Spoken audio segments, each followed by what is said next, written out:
Hello दोस्तों, स्वागत है आप सभी का अपना चैनल अंकिता दीदी टीचिंग। तो आज हम पढ़ने वाले हैं फ्यूचर परफेक्ट। ठीक है, आज हम लोग कौन सा टेंस के बारे में पढ़ने वाले हैं जी? फ्यूचर परफेक्ट टेंस के बारे में पढ़ने वाले हैं। ठीक है, तो देखो मैं जो फ्यूचर परफेक्ट टेंस का अफर्मेटिव सेंटेंस और नेगेटिव सेंटेंस है, ठीक है, उसको पिछले वीडियो में पढ़ा दिया है। ठीक है, और आज हम पढ़ेंगे फ्यूचर परफेक्ट का इंट्रोगेटिव सेंटेंस। ठीक है, तो सबसे पहले फ्यूचर परफेक्ट का हम पहचान जानते हैं। ठीक है, कि पहचान होता क्या है। यदि आप लोगों ने जो पिछले वीडियो है उसको नहीं देखा होगा तो उस वाले वीडियो का लिंक मैं इस वाले वीडियो के डिस्क्रिप्शन में डाल दूंगी, तो आप सभी उस वीडियो को भी देख सकते हो। ठीक है, तो देखते हैं आज का जो हमारा टॉपिक है उसको। ठीक है, तो सबसे पहले हमको फ्यूचर परफेक्ट का क्या जानना होगा? तो पहचान जानना होगा। ठीक है, कि पहचान क्या होता है। तो फ्यूचर परफेक्ट का पहचान होता है चुका होगा, चुकी होगी, चुके होगे। ठीक है, मतलब किसी भी वाक्य के लास्ट में चुका होगा, चुकी होगी या फिर चुके होगे आएगा, या फिर होगा, होगी ऐसा शब्द आएगा तो कौन सा टेंस होगा? फ्यूचर परफेक्ट होगा। ठीक है, तो फ्यूचर परफेक्ट का आज हम लोग कौन सा सेंटेंस पढ़ने वाले हैं? Interrogative sentence. Interrogative sentence means क्या होता है?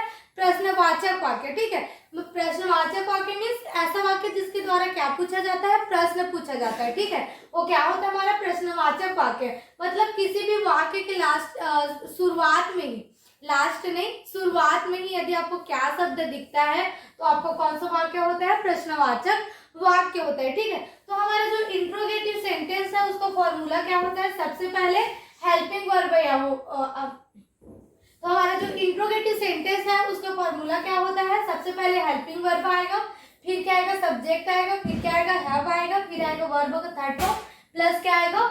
ऑब्जेक्ट आएगा। ठीक है, मतलब जैसे कि अफर्मेटिव और नेगेटिव में सबसे पहले सब्जेक्ट आता था ना, लेकिन नहीं, हमारा जो इंट्रोगेटिव है उसमें सबसे पहले सब्जेक्ट नहीं आएगा, बल्कि क्या आएगा पता है? हेल्पिंग वर्ब आएगा। ठीक है, तो सबसे पहले हेल्पिंग वर्ब यूज करेंगे, फिर उसके बाद क्या यूज करेंगे? सब्जेक्ट यूज करेंगे। ठीक है, फिर क्या आएगा? हैव आएगा। देखो जो हमारा फ्यूचर परफेक्ट टेंस है उसमें एक्स्ट्रा क्या लगाया जाता है? हैव लगाया जाता है। ठीक है, हेल्पिंग वर्ब के साथ एक्स्ट्रा क्या लगेगा? हैव लगेगा। लेकिन हेल्पिंग वर्ब तो सामने लग रहा है, फिर क्या लगेगा? सब्जेक्ट, और सब्जेक्ट के बाद आपको क्या लगाना है? हैव लगाना है। ठीक है, अगर आपको हैव दिखता है, सेल और विल क्या है? फ्यूचर टेंस का हेल्पिंग वर्ब है, लेकिन सेल और विल के साथ अगर हैव दिखता है तो आप समझ जाना कौन सा फ्यूचर टेंस है? फ्यूचर परफेक्ट टेंस है। ठीक है, तो हैव आएगा। ठीक है, फिर क्या आएगा? वर्ब का थर्ड फॉर्म आएगा, फिर क्या आएगा जी? आपको ऑब्जेक्ट आएगा। ठीक है, तो ये हो गया हमारा जो फॉर्मूला। ठीक है, अब इसी फॉर्मूला को थोड़े और डिटेल से पढ़ते हैं, फिर उसके बाद हम सेंटेंस बनाएंगे। ठीक है, तो देखो जो हमारा फॉर्मूला है उसको थोड़ा और डिटेल से समझते हैं। ठीक है, तो सबसे पहले क्या आता है? हमारा हेल्पिंग वर्ब। तो फ्यूचर परफेक्ट में कौन सा हेल्पिंग वर्ब आएगा? सेल और विल आएगा। ठीक है, लेकिन सेल और विल के साथ एक्स्ट्रा क्या लगेगा? हैव लगेगा। तो सेल हैव और विल हैव ये दिखेगा तो आप समझना फ्यूचर परफेक्ट है करके। ठीक है, फिर उसके बाद आएगा सब्जेक्ट। तो सब्जेक्ट क्या है? पहला हमारा आई। आई मीन्स होता है मैं, और वी मीन्स क्या होता है? हम। तो ये दोनों सब्जेक्ट के साथ कौन सा हेल्पिंग वर्ब यूज होगा? सेल यूज होगा। ठीक है, फिर you, they, he, C, it, ने, इन सभी जो सब्जेक्ट है उसके साथ कौन सा हेल्पिंग वर्ब यूज होगा? विल यूज होगा। ठीक है, तो हमारा जो यू है उसका मीन्स क्या होता है? उसका मतलब क्या होता है?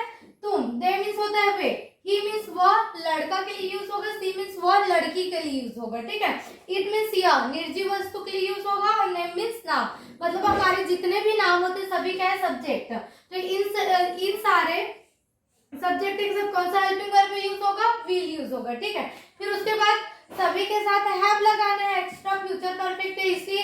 फिर आएगा वर्ब का थर्ड फॉर्म, मतलब किसी भी वर्ब के लास्ट में यदि आप ईडी लगा देते हो तो वर्ब का कौन सा फॉर्म बन जाता है? थर्ड फॉर्म बनता है। ठीक है, प्लस क्या होता है? ऑब्जेक्ट। ऑब्जेक्ट यदि आपको सेंटेंस में ऑब्जेक्ट दिया है तो ऑब्जेक्ट के यूज होगा, नहीं दिया है तो नहीं होगा। ठीक है, और ऑब्जेक्ट होता क्या है?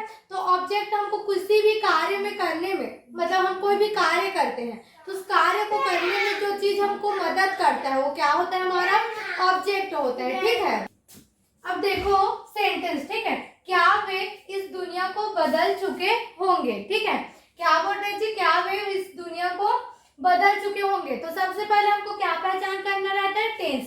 तो टेंस का पहचान कहाँ से होता है? वाक्य के लास्ट से, तो वाक्य के लास्ट में क्या है, चुके होंगे, तो चुके होंगे आ रहा है, मतलब आपको कौन सा टेंस हो गया, ये फ्यूचर परफेक्ट हो गया, ठीक है। और उसके बाद सेंटेंस का पहचान करना रहता है, तो सेंटेंस का पहचान कहाँ से होता है, क्या से होगा, यहाँ क्या होगा जी, क्या के द्वारा हम अपने सेंटेंस को पहचान सकते हैं कि ये इंट्रोगेटिव सेंटेंस है, ठीक है। अफर्मेटिव को पहचान क्या होता है, जिसमें क्या और नहीं शब्द नहीं आता, ठीक है। नेगेटिव में केवल नहीं शब्द आता है, और इंट्रोगेटिव में केवल क्या आता है, क्या शब्द आता है, वो भी कहाँ आता है, सामने में आता है, तब वो क्या होता है, आपका इंट्रोगेटिव सेंटेंस रहता है, ठीक है। तो हमको दोनों ही बात क्लियर हो गया, चुके हो गए मतलब फ्यूचर परफेक्ट, और क्या है मतलब इंट्रोगेटिव सेंटेंस, फ्यूचर परफेक्ट का इंट्रोगेटिव सेंटेंस। तो इंट्रोगेटिव का फॉर्मूला क्या होता है, सबसे पहले हेल्पिंग वर्ब आता है, तो हेल्पिंग वर्ब किसके अकॉर्डिंग लगता है, सब्जेक्ट है, तो सब्जेक्ट क्या है, वे के साथ कौन सा हेल्पिंग वर्ब आता है, विल आता है, ठीक है।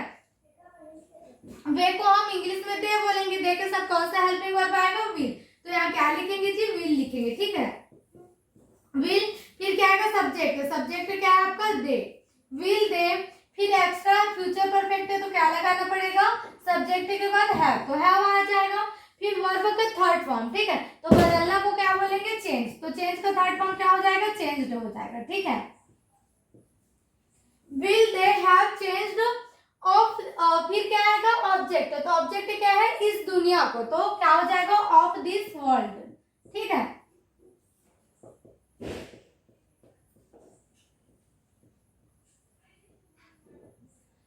आए समझ में, क्या वे इस दुनिया को बदल चुके होंगे को क्या बोलेंगे, will they have changed of this world, ठीक है। तो ये हमारा जो फ्यूचर परफेक्ट का इंट्रोगेटिव सेंटेंस है वो यही कंप्लीट होता है, ठीक है। हम नेक्स्ट वीडियो में इंट्रोगेटिव सेंटेंस पढ़ेंगे, ठीक है। तो यदि आपको ये वाला वीडियो समझ में आया होगा, पसंद आया होगा, तो वीडियो को लाइक कीजिएगा और चैनल को सब्सक्राइब कीजिएगा, ठीक है। Thank you.